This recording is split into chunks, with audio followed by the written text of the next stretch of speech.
Adriano Barba, segretario provinciale di Fratelli d'Italia. Ecco un commento su questa lettera che Giorgia Meloni ha scritto ai propri adepti, affermando determinati principi, determinate regole per andare avanti. Il passato è passato, diceva la Meloni, bisogna pensare al futuro. Ecco un suo commento come responsabile del partito ad Agrigento.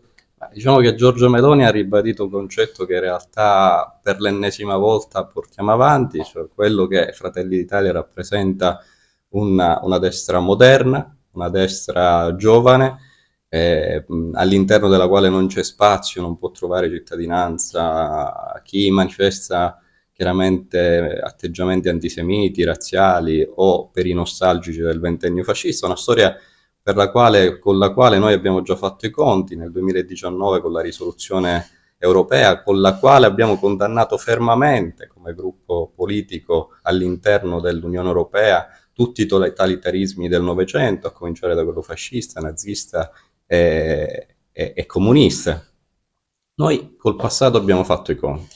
Stiamo scrivendo una nuova storia, una storia che guarda avanti, una storia moderna, una destra moderna.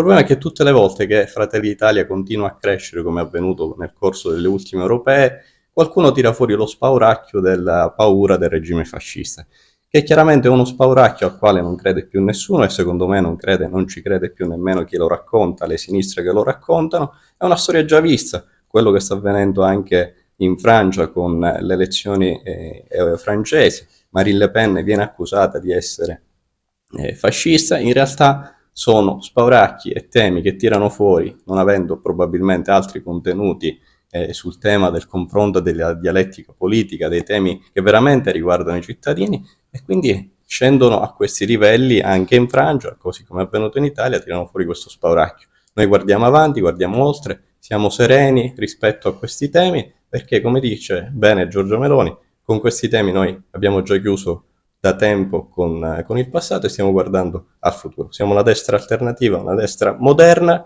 e su questo vorremmo continuare a puntare. La lettera della Meloni scaturisce però da un video di fanpage dove alcuni componenti di Gioventù Nazionale inneggiavano proprio con cori al passato. È chiaro che anche lì se qualcuno dei nostri ha sbagliato va isolato e allontanato. Nel movimento giovanile non c'è spazio, così come nel partito, ripeto, per chi manifesta questi atteggiamenti o questi sentimenti, vadano fuori dal partito. Noi quello che stiamo facendo è quello di spiegare a tutti che questo tipo di atteggiamento da noi non trova cittadinanza. Qualche giovane si è sbagliato, in 9 mesi di filtraggio giornalistico viene racchiuso in 10 minuti, e se qualcuno in quei 10 minuti ha fatto delle cose che non andavano dette, non andavano fatte, va isolato. Detto questo, poi è chiaro che è un movimento giovanile che ha sempre manifestato in maniera seria, leale e trasparente nei confronti dell'opinione pubblica, un movimento giovanile che ha difeso i temi della università e degli studenti, che ci ha sempre messo la faccia pacificamente, non ha mai manifestato contro le forze dell'ordine, non ha mai creato bussolamenti, insomma non ha mai creato disturbi né messo allarme di ordine pubblico nelle loro manifestazioni.